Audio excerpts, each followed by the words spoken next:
Pose with the fans. Pose with the pose with the pose with the fans. Pose with the pose with the pose with the fans. Fans. Pose with the fans. Pose with the pose with the pose with the fans. Pose with the pose with the pose with the fans. Fans. Warahmatullahi wabarakatuh dan selamat pagi. Waalaikumsalam warahmatullahi wabarakatuh. Salam sejahtera bagi kita semua.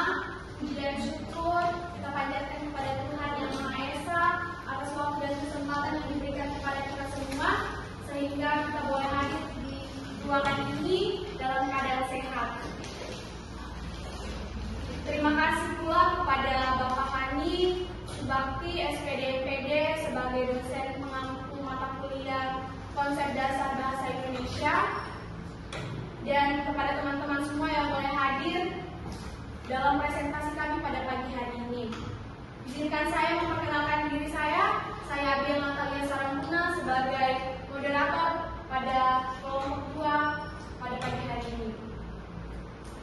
Dan kali ini saya tidak sendiri, saya ditemani dengan rekan-rekan saya yang pertama. Sebelum memperkenalkan diri,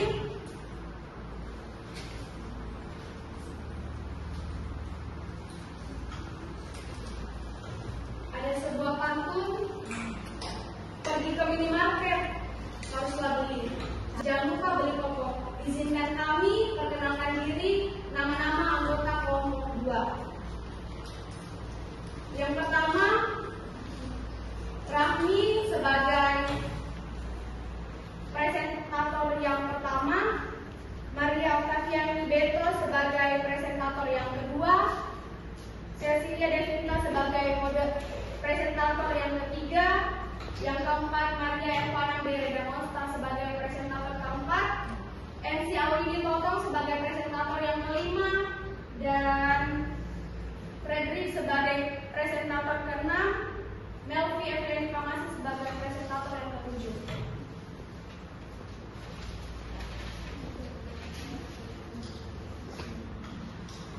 Pada kali ini, kami akan mempresentasikan PowerPoint kami tentang morfologi dan menyangkut tentang morfem. Sebelum kita masuk materi, morfem adalah bagian terkecil dari satuan bahasa yang masih memiliki makna. Oleh sebab itu, ciri utamanya adalah suatu satuan bahasa sudah tidak dapat dibagi. Sebab itu, ciri utamanya adalah suatu satuan bahasa dan tidak dapat dibagi. Lalu, bagaimana yang dimaksud dengan suatu satuan bahasa yang masih memiliki makna dan tidak dapat dibagi lagi? Nah, untuk lebih jelasnya, mari kita dengarkan dan simak penjelasan dari teman kita Raffi sebagai presentator yang pertama. Jadi morfologi teman-teman sangat penting untuk kita pahami agar kita bisa menggunakan bahasa yang baik dan benar.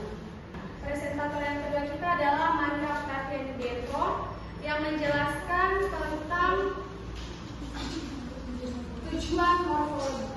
Di sini saya akan menjelaskan apa itu tujuan morfologi. Tujuan morfologi adalah untuk mempelajari bagaimana perubahan bentuk kata mempengaruhi makna kata dan bagaimana proses morfologi mengubah makna kata.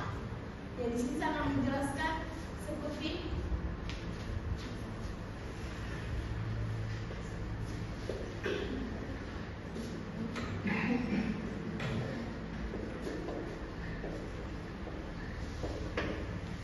Contohnya seperti makan. Memakan adalah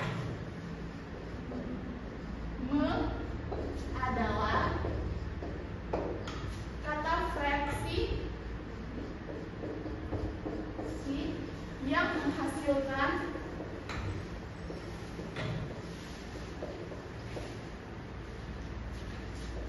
kata kerja. Kayak gini contohnya morfologi. Memakan, adalah fraksi menghasilkan kata kerja. Kayak gitu teman-teman. Selanjutnya kita akan mendengarkan materi dari presentator kita yang ketiga, yaitu tentang tujuan belajar morfologi di sekolah dasar. Baik teman-teman, saya akan menjelaskan tujuan belajar morfologi di sekolah dasar. Mengembangkan kemampuan bahasa baik lisan maupun tulisan, serta meningkatkan kemampuan membaca dan menulis dan struktur kata yang benar. Hasilnya dapat menganalisis struktur kata, kedua mengidentifikasi kategori gramatikal, tiga memahami makna kata, keempat mempelajari perbedaan antara bentuk bahasa. Ada contohnya.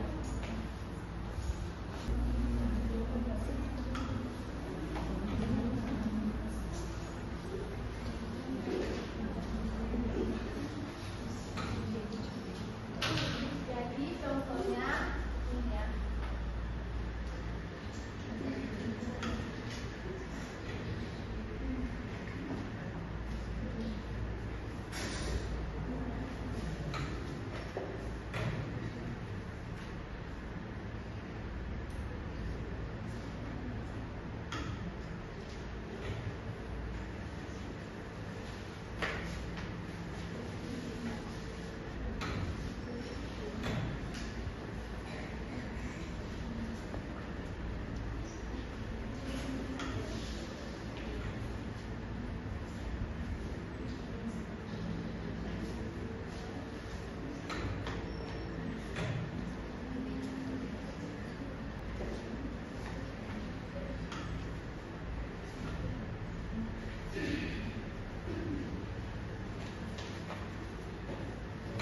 Seperti ini contohnya, siswa belajar kata dasar baca, bisa berubah menjadi membaca.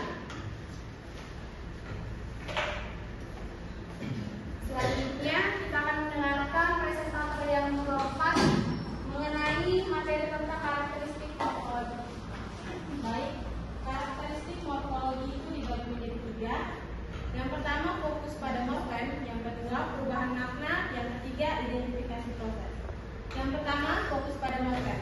Fokus pada morfem menjadikan morfem sebagai unit dasar analisis, mengkaji peran morfem dalam pembentukan kata. Morfem itu sendiri dibagi menjadi dua, ada morfem bebas dan morfem terikat. Yang kedua, perubahan makna. Perubahan makna menjelaskan bagaimana struktur mempengaruhi makna, menganalisis perubahan semantik melalui morfologi. Nah, perubahan makna itu sendiri antara bentuk dasar dan kata perimbuhan yang timbul karena karakteristik khusus morfem terikat. Yang ketiga, identifikasi proses. Mengidentifikasi berbagai proses pembentukan kata, memahami mekanisme pembentukan struktur kata. Ada contoh.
ketidakseimbangan.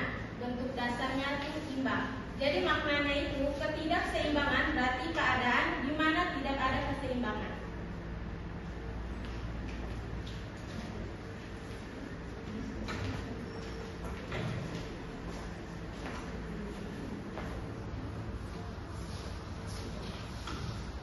Selanjutnya presentator yang kelima yaitu tentang ciri-ciri morfologi. Ya, jadi di sini ciri-ciri morfologi itu ada 3. Yang pertama itu ada prefixer atau verba dasar. Itu merupakan suatu kalimat atau suatu kata yang berawalan ter. Kemudian yang kedua ada nomina dasar. Nomina dasar itu adalah kata yang diuraikan tetapi tidak bisa disederhanakan lagi. Terus yang ketiga itu ada prefixer atau preposisi. Itu adalah pembentukan kata dengan menambahkan imbuhan pada dasar kata. Nah, di masing-masing ciri-ciri ini ada contohnya. Yang pertama itu ada verba dasar. Itu contohnya karena dia berawalan ter,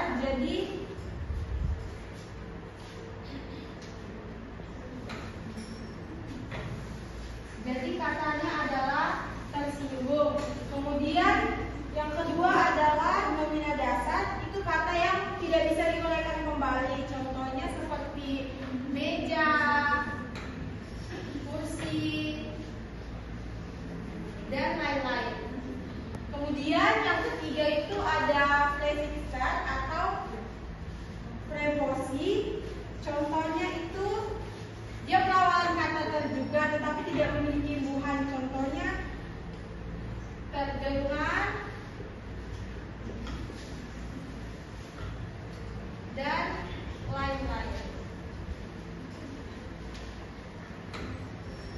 Selanjutnya presentator yang ke-6 yaitu menjelaskan tentang contoh-contoh morfologi. Contoh-contoh morfologi terdiri dari 2 kata, yaitu kata dasar dan kata berimbuhan. Untuk seperti kata dasar, kita masukkan makan, minum, baca, tulis. Untuk kata berimbuhannya memakan, minum, minuman, membaca, menulis, dan tertulis. Untuk contoh makan, untuk kata dasarnya memakan, minuman, membaca, menulis, jadi tertulis. Selanjutnya presentator yang ke-7 gabungan kata konfisum atau kata majemuk. Baik, di sini saya akan presentasinya tentang gabungan kata konfisum. Dalam kurung kata majemuk adalah gabungan antara 2 kata atau lebih yang membentuk kata baru. Nah, di sini contohnya adalah rumah sakit. Rumah adalah sebuah bangunan dan sakit adalah suatu keadaan. Jika digabungkan akan menjadi rumah sakit, tempat kita untuk pergi berobat gitu. Nah, di sini juga contohnya mobil pemadam. Gabungan antara 2 kata, mobil dan pemadam. Ada lagi contohnya meja belajar. Itu contoh 2 gabungan kata yang membentuk kata baru. Selanjutnya yaitu masih dengan presentator yang ke-7 manfaat morfologi. Baik, di sini telah dipaparkan manfaat morfologi. Nah, ada beberapa manfaat morfologi, yaitu kita dapat memahami apa itu pembentukan kata dan kita dapat membedakan makna-makna kata itu sendiri dan kita juga dapat meningkatkan kemampuan berbahasa. Setelah itu, analisis bahasa yang baik dan kita dapat mempelajari bahasa-bahasa asing dan yang terakhir pemrosesan bahasa alami. Jenis-jenis morfologi. Silakan untuk Di sini telah dipaparkan apa sih itu jenis-jenis morfologi. Di sini jenis-jenis morfologi terbagi menjadi 4, yaitu morfologi derivatif atau derivasi, yang kedua morfologi analitis, yang ketiga adalah morfologi infleksional, dan yang keempat adalah morfologi fleksi. Apa sih itu morfologi derivatif? Morfologi derivatif adalah gabungan beberapa kata yang digabungkan dari kata imbauan. Kata imbauan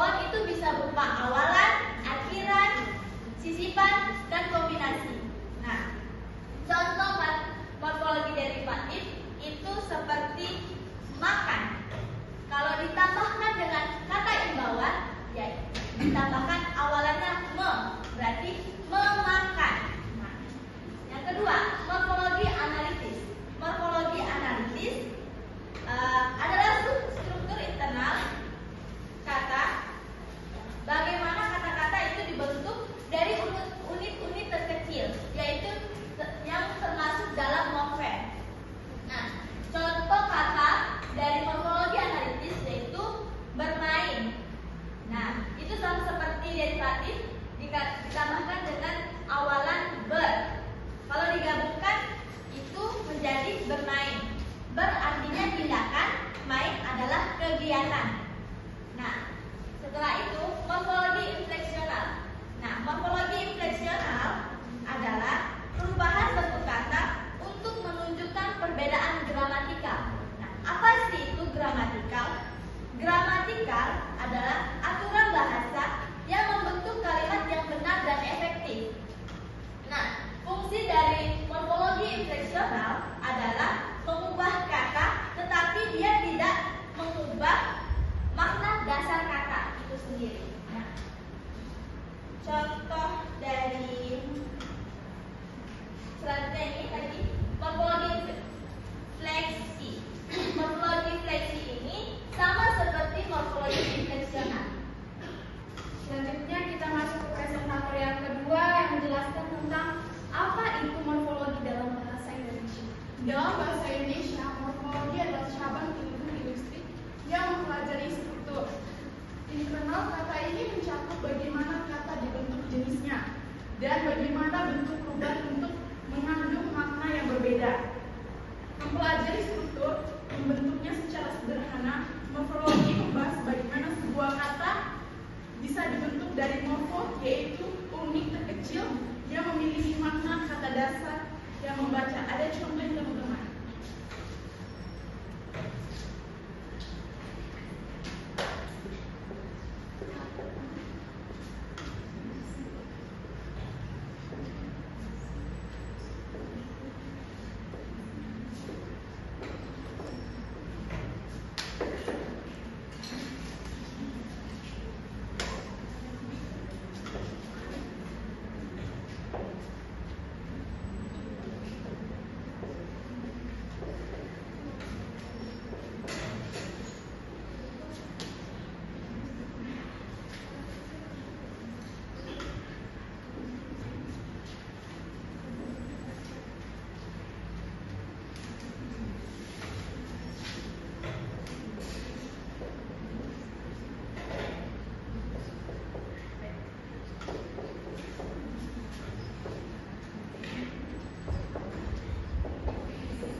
Selanjutnya kita akan mendengarkan presentator yang ketiga membahas tentang apa sih itu morfem.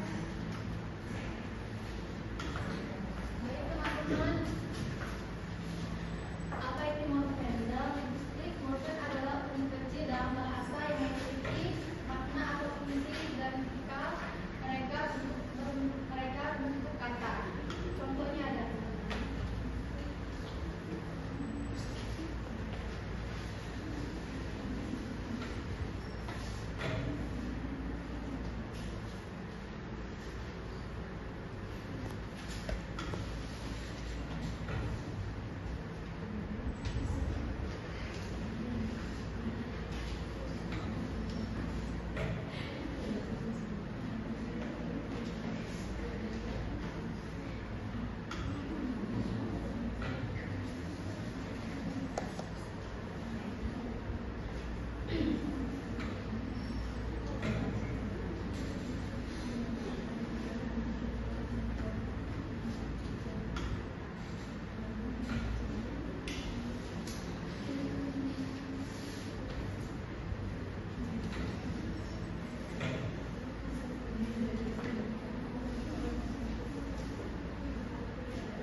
seperti ber, kata ber, katakan, di, atau an. Yang kedua, morfem bebas. Morfem bebas itu dia mampu berdiri sendiri sebagai kata seperti kata rumah, makan, besar, dan lain-lain. Oke, selanjutnya kita masuk ke presentator yang pertama tentang proses pembentukan kata. Baik teman-teman, saya lanjutkan di sini. Proses pembentukan kata ada 3. Satu, proses aplikasi. Dalam morfologi, proses aplikasi adalah proses menambahkan afik imbuhan pada bentuk dasar akar kata untuk membuat kata baru. Yang kedua, proses replikasi. Salah satu dari khas bahasa Indonesia adalah replikasi yang berfungsi untuk menyatakan makna tertentu seperti intensitas, keanekaragaman atau bentuk kolektif. Yang ketiga, proses komposisi. Dalam morfologi, proses komposisi adalah proses menggabungkan dua atau lebih kata dasar menjadi satu kata baru dengan makna baru. Teman-teman, dimohon untuk berdiri. Pasti semua pada jenuh kan? Jadi agar kita kembali bersemangat, kita harus breaking dulu. Oke, teman-teman, berdiri dong.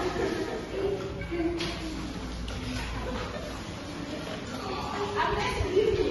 Gak ngerti.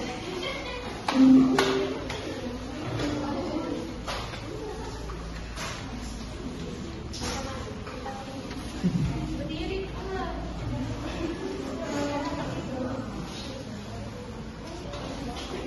Saya tidak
Presentator yang kelima membahas tentang jenis dan contoh proses aplikasi. Ya, yang pertama itu ada jenis dan contoh aplikasi. Jenis dan contoh proses aplikasi. Yang pertama itu ada L. Contohnya gigi menjadi dirgat itu tidak umum. Terus tapi contoh yang lebih umumnya adalah telunjuk menjadi telunjuk. Itu tidak berubah karena L-nya itu yang L-nya ini tidak dipakai. Kemudian yang di bawahnya yang kedua adalah contoh yang lebih umum dan tepat untuk sifat adalah contohnya yang awalnya itu buntut menjadi kebuntut karena di pertengahan katanya itu ada kata Kemudian yang kedua ada R. Contohnya adalah gigi menjadi gara gigi. Sifat itu digunakan untuk membentuk kata baru dengan makna yang berbeda dari kata dasarnya.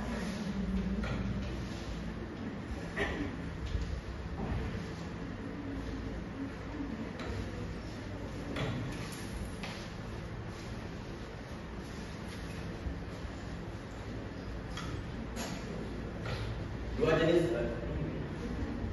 Selanjutnya kita masuk ke presentator yang ketujuh, membahas tentang jenis dan contoh proses replikasi dan komposisi.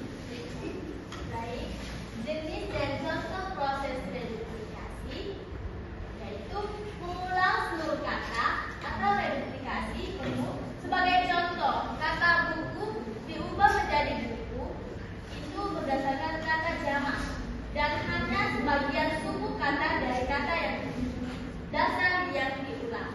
Sebagai contoh, kata lelaki diulang dengan perubahan fonem dan kata laki-laki diulang dengan sedikit perubahan bunyi, replikasi berimbuhan. Nah, contoh kedua, kata berlari dapat diartikan sebagai berlari-lari dan mainan dapat diartikan sebagai main-mainan.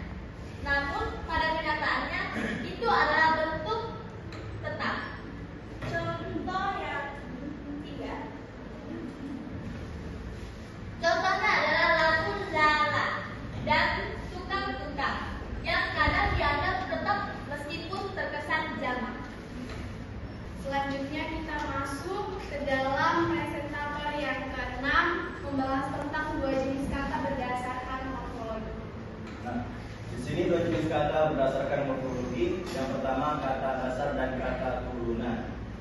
Kata dasar itu bentuk asli belum mengalami perubahan, sementara kata turunan hasil dari proses morfologis. Contohnya tulis. Setelah melalui proses morfologis, terjadilah kata turunan menjadi penulisan. Dan lari, setelah dari proses morfologis, terjadinya kata turunannya itu berlari.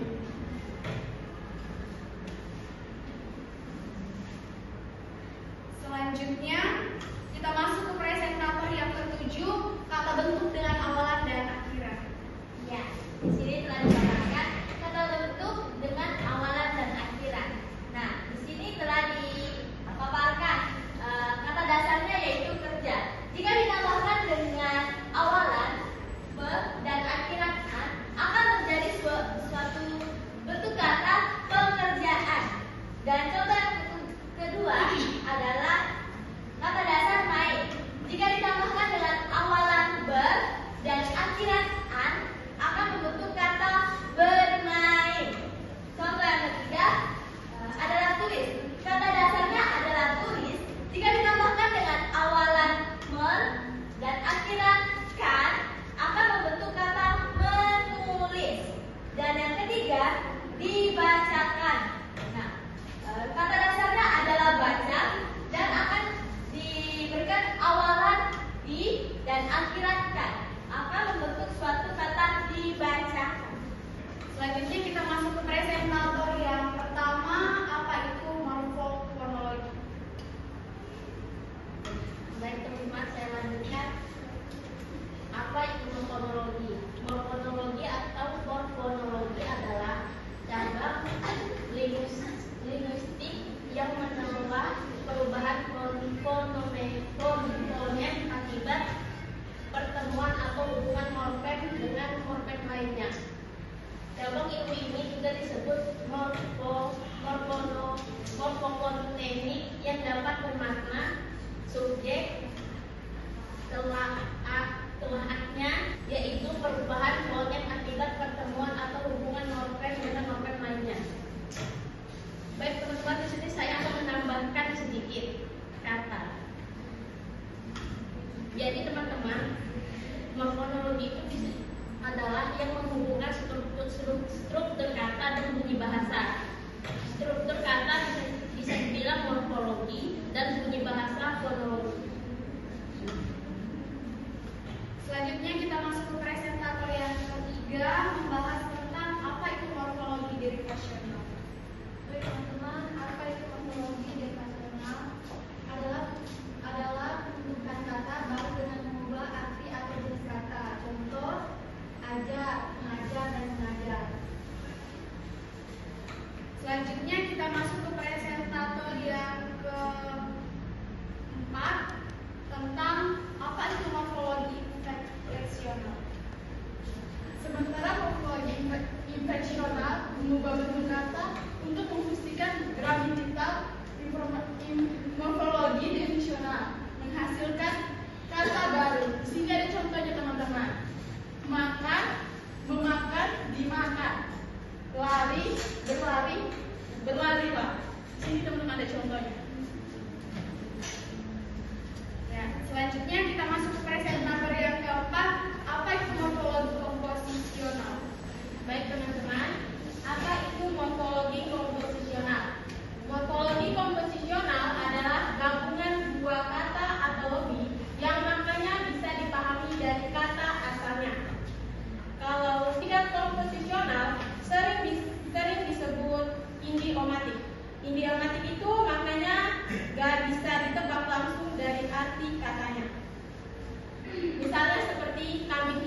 menjadi buku sama dengan buku. Kemudian tulis, menulis menjadi ditulis.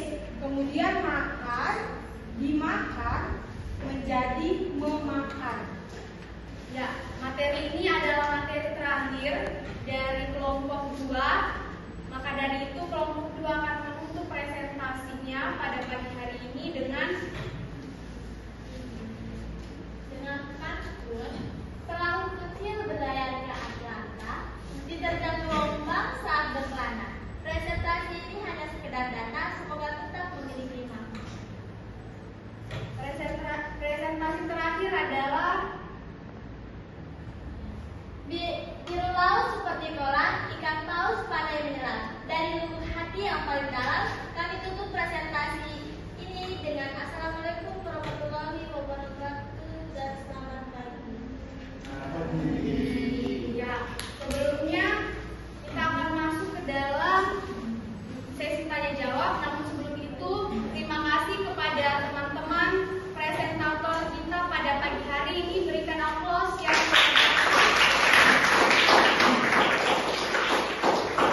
dan teman-teman kelompok 2 akan membuka sesi tanya jawab masing-masing satu kelompok untuk satu pertanyaan.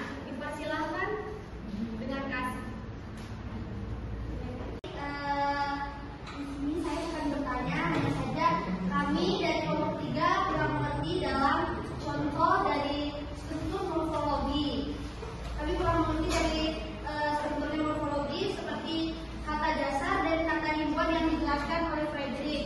Nah, yang kami kurang mengerti itu bisa saya di kata beribuan itu kan memakan, ditambah makan, minuman, minum ditambahkan. Nah, yang kami tanyakan ini yang di bawah itu yang menulis. Menulis itu kan ditambah tulis. Sedangkan yang di awal ini kan menulis tidak menggunakan T. Ya, jadi kami kurang mengerti di situ. Terima kasih. Perkenalkan, saya Aris Bila dari kelompok 4. Di sini saya akan bertanya, bagaimana perubahan bentuk kata morfologi derivatif bisa mengubah jenis kata, dan bagaimana perubahan ini mempengaruhi susunan kalimat dalam bahasa Indonesia. Terima kasih. Oke, terima kasih. Selanjutnya dari kelompok 1, silakan.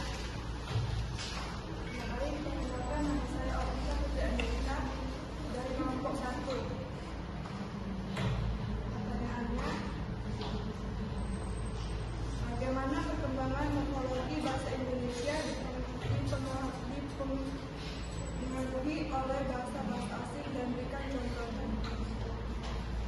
Oke, di sini saya akan menjelaskan tentang struktur morfologi yang masih kurang paham tentang kata dasar dan kata berhubungan.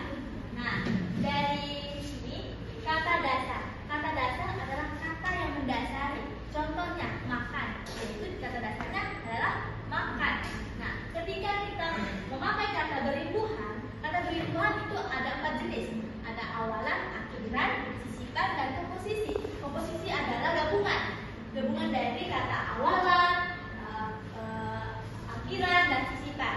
Nah, dari sini kita lihat arti dari memakan itu ditambahkan dengan awalan tetapi tidak mengubah makna dari kata dasar. Jadi kalau disambung memakan artinya memakan. Dan yang kedua, minuman. Nah, ini kan ditambahkan kalimat kata beribuhan akhiran, jadi minuman. Nah, kalau di sini membaca ditambahkan dengan kata awalan dan tidak berubah kata dasarnya baca. Dan yang ini menulis. Nah, kalau misalkan kita menambahkan kata awalan dan kita nulis ini kan bukan suatu kata dasar ya. Nah, nulis ini bukan suatu kata dasar. Nah, dari sini kita tahu bahwa kalau kita memakai kata nulis itu berarti bukan kata dasar. Nah,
struktur kata fonologi dan morfologi dalam bahasa Indonesia.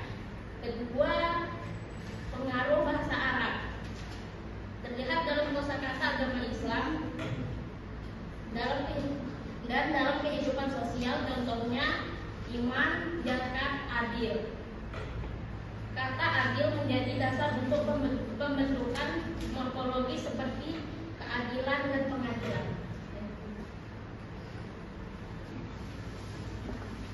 Ya, mungkin cukup sekian pertanyaan dari teman-teman dan kami boleh menyampaikan jawabannya. Mungkin banyak kurangnya, kami mohon dimaafkan. Sebelum itu, hasil diskusi presentasi kita pada hari ini terkait morfologi. Sebelum saya menutupnya, izinkan saya untuk menyampaikan kesimpulan kami pada pagi hari ini mengenai tentang morfologi, yaitu morfologi adalah bagian terkecil dari kata yang memiliki makna dan berfungsi sebagai dasar pembentukan dalam bahasa. Mungkin teman-teman bisa pahami sejauh presentasi kami pada pagi hari ini. Demikianlah kesimpulan yang saya sampaikan.